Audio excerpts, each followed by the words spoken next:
Hello everyone, welcome back to the Kerbal Space Program. In 0.18.1, yes, version 0.18 has been released. If you didn't know that, where have you been? I'm not going to go over all the features because I have already done a kind of teaser video before. Hey, the moon's coming up, that's new. I didn't notice that. But I have done a little teaser thing before, but loads of other people have done various videos on exactly what the new features of 0.18 are. So I'm just going to jump straight into it and start a new save. Because in this save, well, this save is going to have to be new because so much has changed. All the other stuff is completely irrelevant. So, hopefully this one will last a bit longer than my other one. Right. It's been a while since I did the last episode, but various life, work, stuff like that, but also has got in the way. But also, my recording drive is doing something weird. The actual disk is seems to be fine. I've scanned it and everything, and I narrowed down the problem to the drive. But every few seconds while recording, there was sort of a stutter. It was absolutely fine, and then suddenly massive lag spike. Back to being fine, massive lag spike. And I think it's something wrong with the drive head, perhaps. I think. It seems to be the only thing that could be happening, because it just can't hold sustained right. It works, but it can't continuously hold a sustained right, so I might have to replace that. I'm currently recording to my other drive, which is also the drive I'm running KSP off, so forgive any lag, but I use an SSD for all my programs and operating system and stuff. And then I have another drive for games and documents and obviously Kerbal Space Program, and then a third drive for recording. But obviously, because the recording drive is malfunctioning, I'm having to use the games drive. But anyway, I'm back now, and this will do until I get a replacement drive. But for the moment, what I want to do is just develop a fleet of standard rockets, sort of like a standard single Kerbal launcher, sort of into orbit, and a standard fuel transport, standard RCS transport, and standard sort of 3 Kerbal craft, various ships of various sizes that do various different things. So sort of landers for the moon, and then interplanetary ships and stuff. And one of the things that I want to make is a heavy lifter for a space station, because you can build them now because there's docking and it's awesome, and there's solar panels too. But this space station is going to be a purely functional space station, and it will be sort of the space station basically. It will have crew transport vessels, because we've got a lander can now, and we've also got the lander can holds 2 Kerbals. It's brilliant for, well, landers, but it is incredibly delicate. Seriously, even with a parachute, I think you need a lot of parachutes to let it actually land on Kerbin without it breaking. And when they add thermal effects and stuff, it's not going to stand a chance. But they do have the hitchhiker storage container, especially for ships. Oh, by the way, it's got this thing because you can add extra pods. The first pod you select will be the one with the Kerbals in it. So this one will only have 1 Kerbal. But if I added this one as well, then it has space for another 3. It won't actually have the other 3 in there, but it will have space for them. As well as we got pods and things, and everything uses electricity. But anyway, where was I? Yeah, I think this holds 3 Kerbals, does it? Oh, 4 Kerbals, good. Because then I have a couple of those on the space station to sort of for crew moving around. So if I'm doing an interplanetary mission and I have to effectively build the ship in space, because it has to be that big or whatever, I can have a load of capsules on the ship, but I can launch all the crew separately onto the space station, and then so there's plenty of, and then release all the ships and fly them back down remotely via the these robotic pods here with the Stay Putnik. That's probably one of my favourites. I love the names that they give to some of these parts. But then all the crew will then be aboard the space station, and then I can launch the interplanetary ship and assemble it all in orbit and stuff, and then transfer the crew over. But also, this space station's main function will be for fuel. It will be a fuel station which is why I want to build fuel-launching ships that can actually then refuel the space station. But the space station should be able to do several refuelings, or however you say that, refuel several ships while it's up there, before it needs to be refueled itself. So it allows me to build much smaller interplanetary ships, or much smaller Mooner craft and stuff. They've also shrunk down some of these components, by the way. The advanced SAS is now much smaller, which I'm very glad about, because of the original was really big. I never quite understood why that was so big. Also, I've seen some people get confused over these decouplers. The blue ones. Also, there's tiny ones for pods as well. There's those two as well. This decoupler, basically, it decouples whatever's in front of it. It's one way. The rest of the craft falls away. This goes that way. You know, this is the decoupler is then attached to the rest of the craft that you've just jettisoned. Same with this one. These two, however, they decouple from both sides, which means you get to decouple much faster. So it's good for ejection systems, for emergencies, but the decoupler then becomes sort of its own part. You know, one half of the ship goes that way, one half of the ship goes that way, the decoupler's left in the middle. There are some uses for that, just because it's more powerful for ejection systems and stuff, but I haven't found a whole lot of use for it yet, really, that much. So, yeah. But anyway, what I'm building here, I'm hoping will be a sort of a standard crew transport. Whoops, wrong one. They've changed all the colours of the parts as well, so sometimes it can be a little bit confusing. And was it advanced SAS I wanted, or SAS?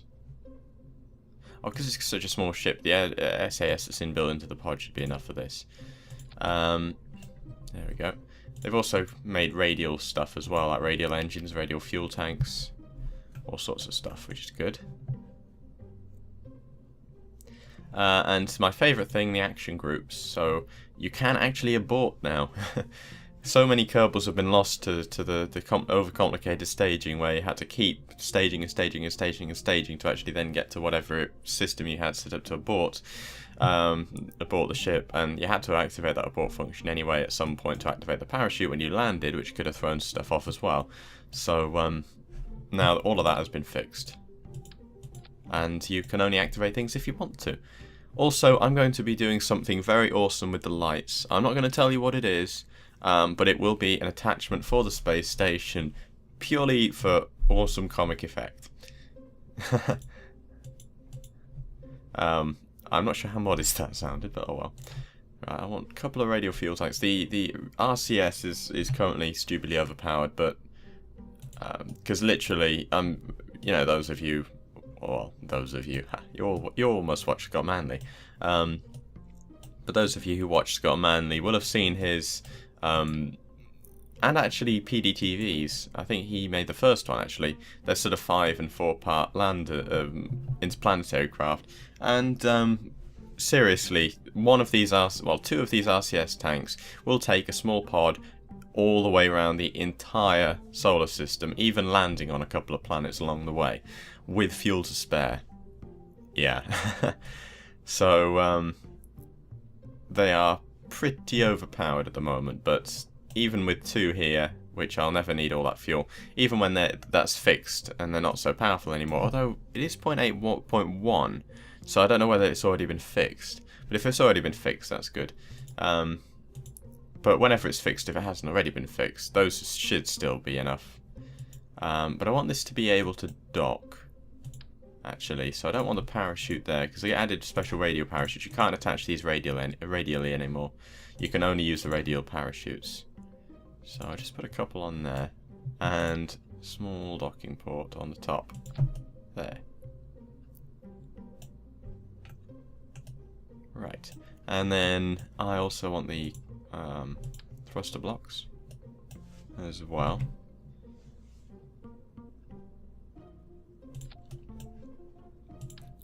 It's a sort of an all-purpose crew transport thing, or supposed to be anyway, for docking to things.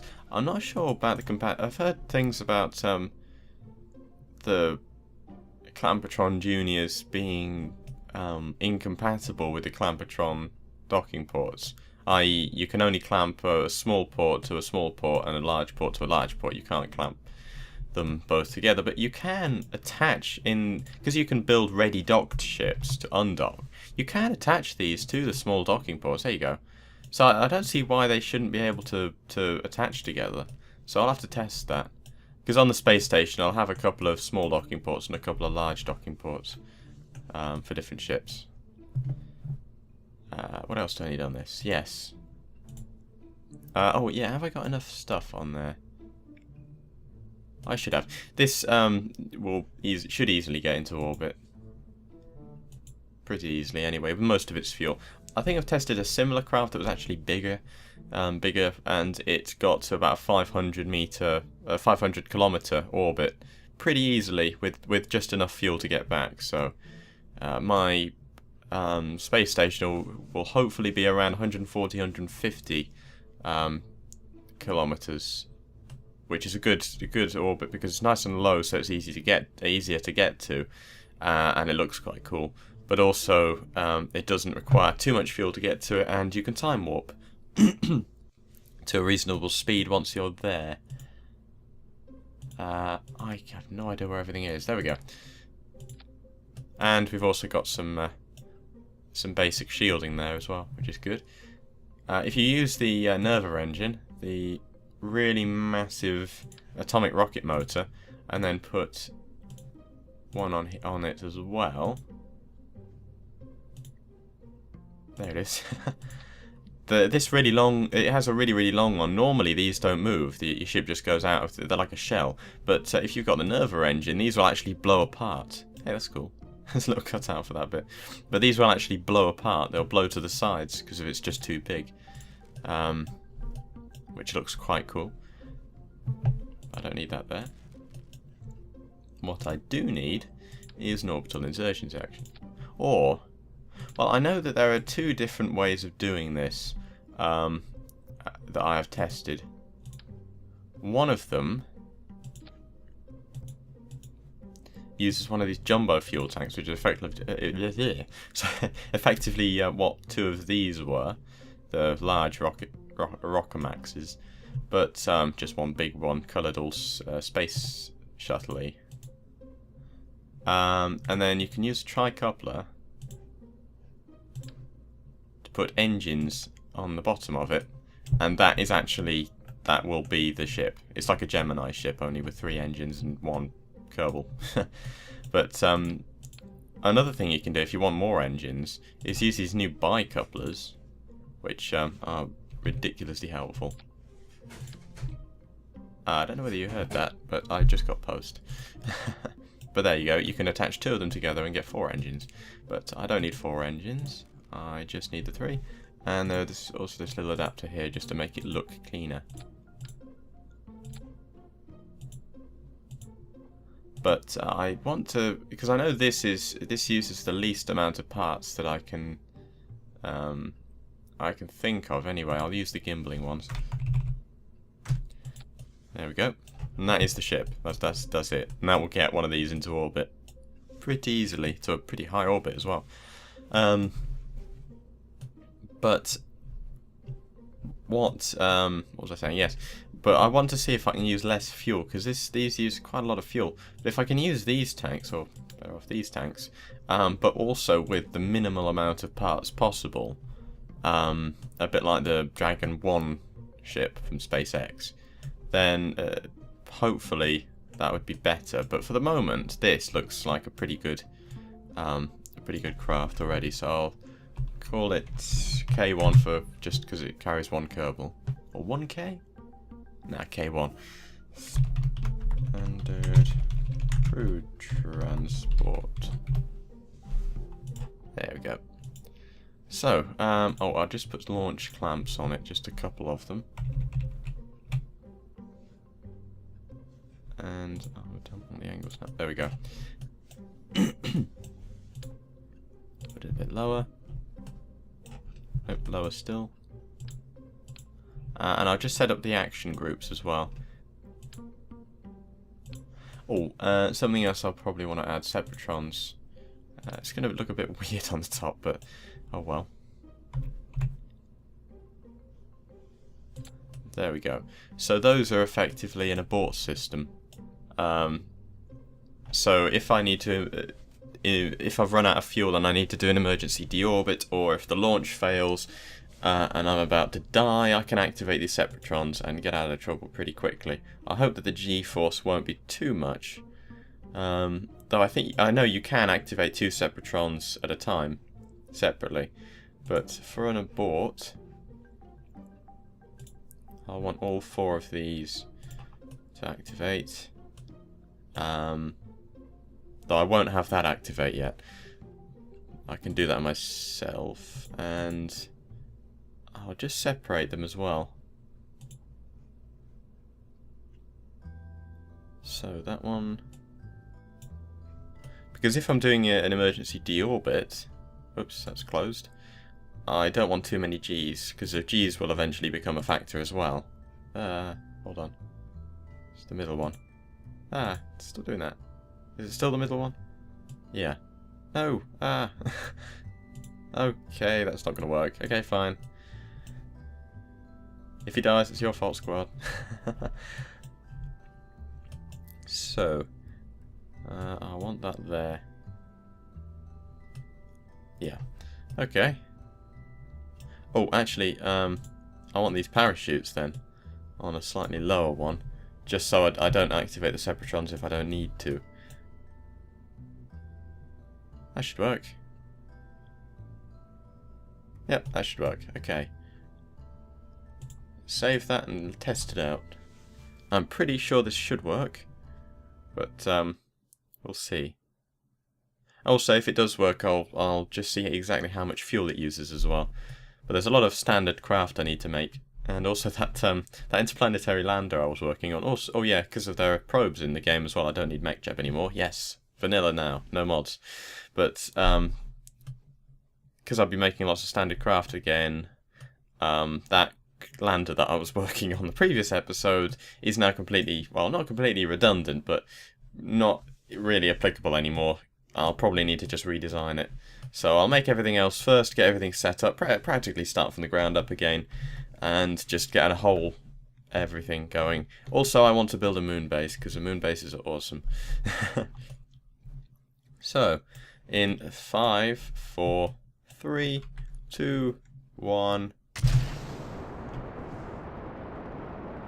Onwards, Jebediah Kerman. To be the first Kerbal in space in this save game. It's pretty slow off the launch pad. Oh yeah, resource management. Ooh, I didn't put any power sources on this.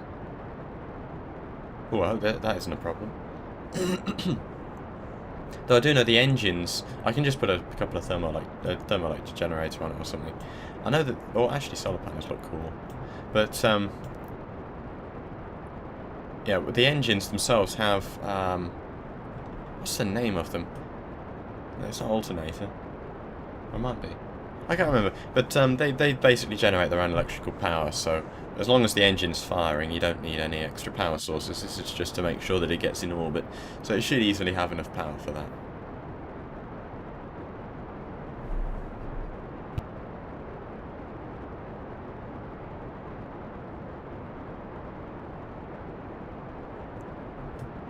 Well, we're not much happening.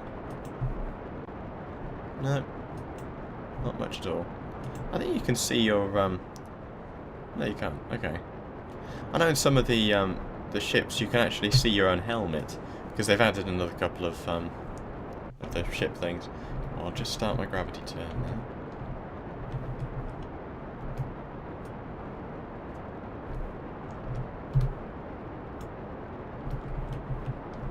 I probably want to be at 90 now.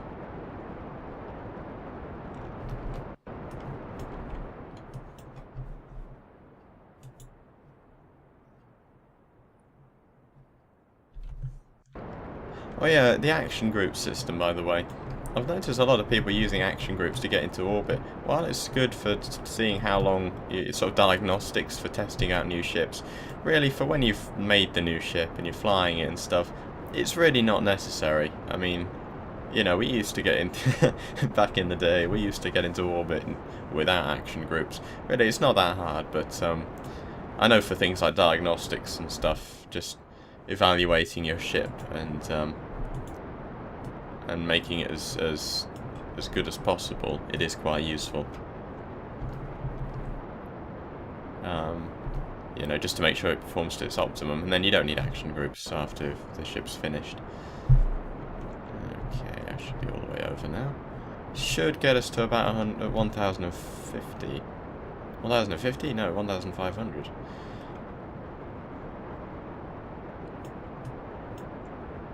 Oh, it's getting us to more than that. Where's our apparatus? Oh, we'll just keep burning until we've run out of fuel, I think. Well, actually, no, we shouldn't. 140? Oh, no, there we are. We're out of fuel. Okay. And boom. Cycle the SAS so it doesn't get confused. Whoa, that's really responsive.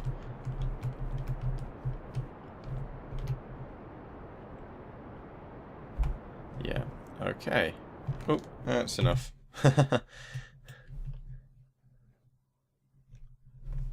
Yeah, because it's still kind of in the atmosphere. It will go a little bit smaller. Oh, by the way, the abort button is mapped to the backward, the backspace key. I really want to be able to automate action groups, though. That's something I really want.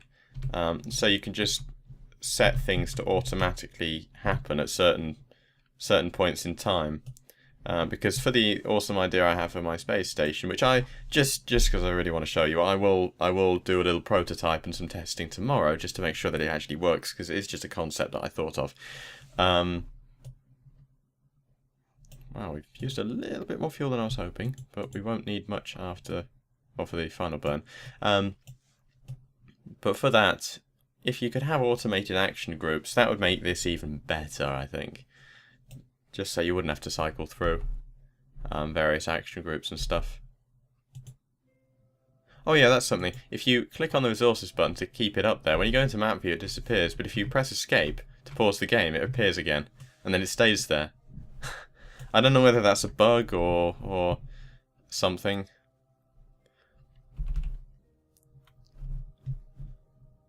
Let's just get ourselves to the apoapsis. Yeah, that's coming down there. This is effectively just a two-stage rocket with no space debris, which is perfect, really. Though it is, because of the upper stage is so tiny, it is a little bit whoa, a little bit twitchy, but that's all right. Oh, we're going down. What's this engine called? I can't remember.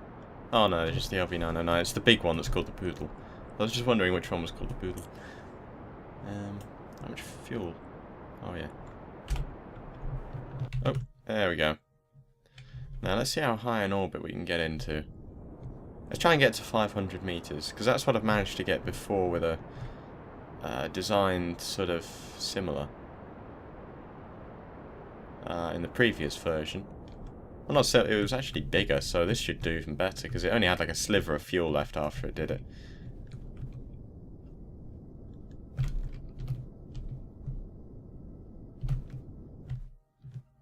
Okay, and we'll time warp round to that. Whee! Ultra high speed sunrise. Yeah, they've really done up all the graphics and stuff. Ah, that's something. This. I've heard some people call this a crater. I don't think this is a crater. Or it might be a crater that turned into something else. I think that was actually a volcano. Because I've seen islands on Earth which look very similar to that, where the centre is actually a volcano, and it's the volcano's eruption that's actually destroyed the rest of the island. But unless that was a supervolcano, that does look a little bit big. So what it might have been was a meteorite impact that then made a volcano. It sort of cracked the crust and made a volcano that then built into this mound here.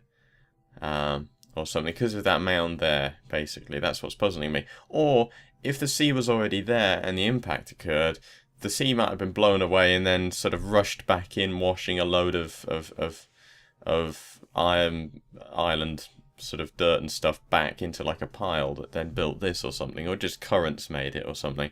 But I just want to, I really need to land a probe on there just to find out what it is, because it intrigues me.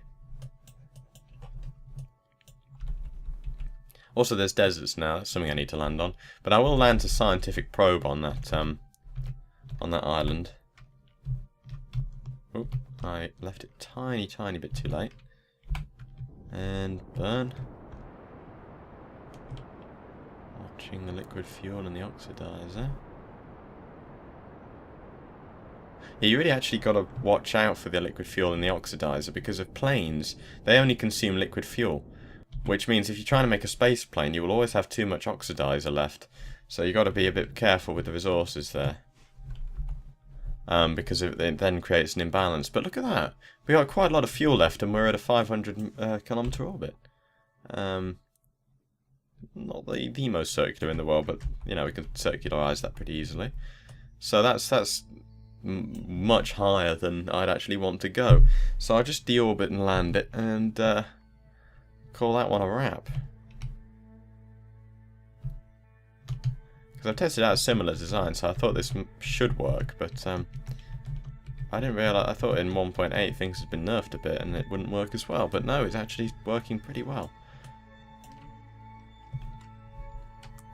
So let's just hope we got enough fuel to deorbit into a return trajectory. Ooh.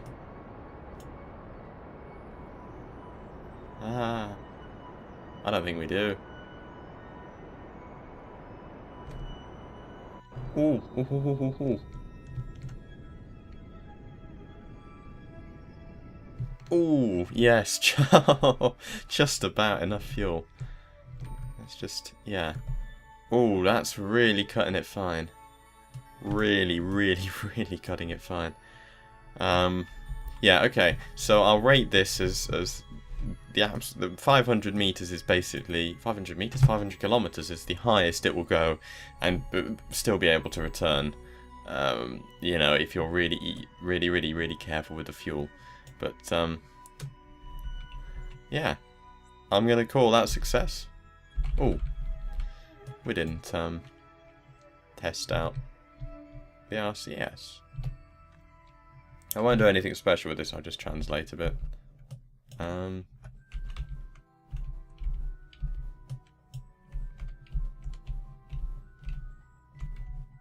Yep, seems pretty balanced. You see, that only used 0.03. You know, if we're going to use all this RCS, it'd have to be burning for a very long time. Did that change our trajectory? No, not much. But that's also something. If you run out of fuel, you can always use the RCS. And if you somehow run out of RCS, then I've got the emergency deorbit system. So I've got plenty of, which also serves as the abort system. So I've got plenty of fail-safes here. So I want to put fail-safes and safety systems in every single ship, including, you know, planes and stuff. I've developed a really good abort system for that. Well, in the previous version, obviously, I haven't tested it in 0.18 yet, but it should work just the same. I can't imagine why it wouldn't. Still got RCS on.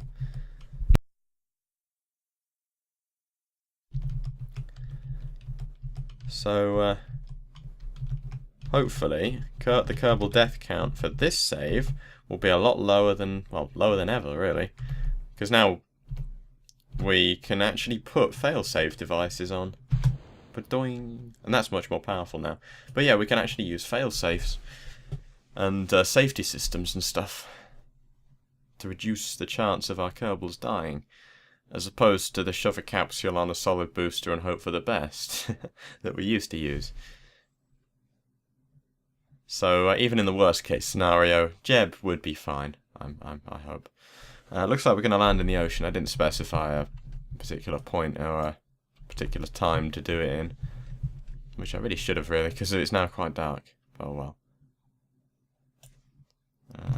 Should be enough in the atmosphere for that to steer us in. Yep, just about. Oh, you can see that occasionally flashing yellow. Where, if you ever heard of the mod lag, let's try that again. If you ever heard of the mod Lagsbane, that has now been added into the game as. Actually, Lagsbane was never really a mod. It was kind of a thing that changed a setting. It was just one setting in Unity, but a better version has been added into the game now. So whenever you see that turn yellow, that basically means that we're getting so much lag that it's having to actually slow down the time of the game to reduce the lag. But at least it works well. Ah, we might be able to land on land. I hope you can see that. You should be able to see the stars. There you go. Oh, there's the other bit of it. That'll probably despawn in a few seconds.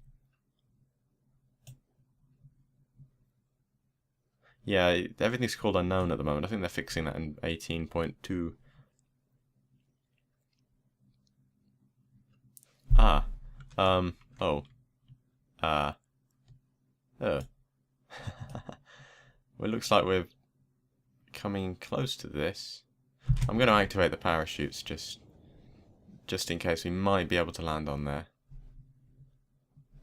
Because I don't think we will. We might land on the shore though, so let's pretend there's a sort of a Kerbal sea dock there, where they send out boats to catch ships and stuff. Where is... No, I can't see a thing. I was just wondering what that island is. Oh, there we go. Wow, we were going at about Mach 4 when the parachutes opened.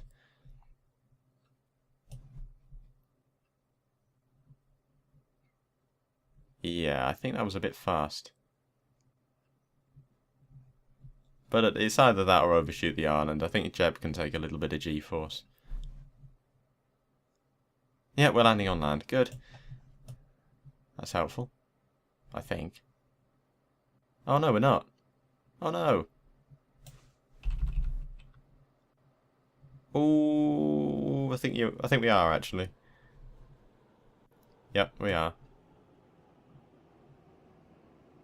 Actually, it seems a bit weird if Lagsbane is activating very, sort of very briefly during time warping, because then it's slowing down the game to allow it to speed up the game.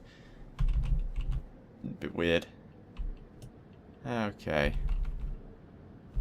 Oh no, it's still not low enough. Come on. I want to land, I want to land. There we go. Whoa, 5.5 meters a second. That is really slow. Even a time warp is going to take ages, look at that. Wow, the sea's pretty shallow there. That's a massive beach. I wonder if they're going to add tides and then that actually then retracts. What are those sparkling things? Is that a glitch where there are stones there or something? Oh, I forgot to not time warp while we landed. Okay, we landed. Yep, that worked perfectly. So, that's one ship in the Kerbal fleet. We have now the standard crew transport, which will also double up as a sort of a pod satellite launcher as well. So, yeah. So now, next time we'll probably try and develop this is the only one where I know sort of most of the parts that I could probably use. So next time is probably not going to be so successful. Let me just make sure I've saved that. Next time is probably not going to be so successful, but because if I want to try and design the triple Kerbal crew orbit thing, and I wanted to use the least number of parts and the least amount of fuel and the least amount of stages and leave no debris. So that's going to be fun.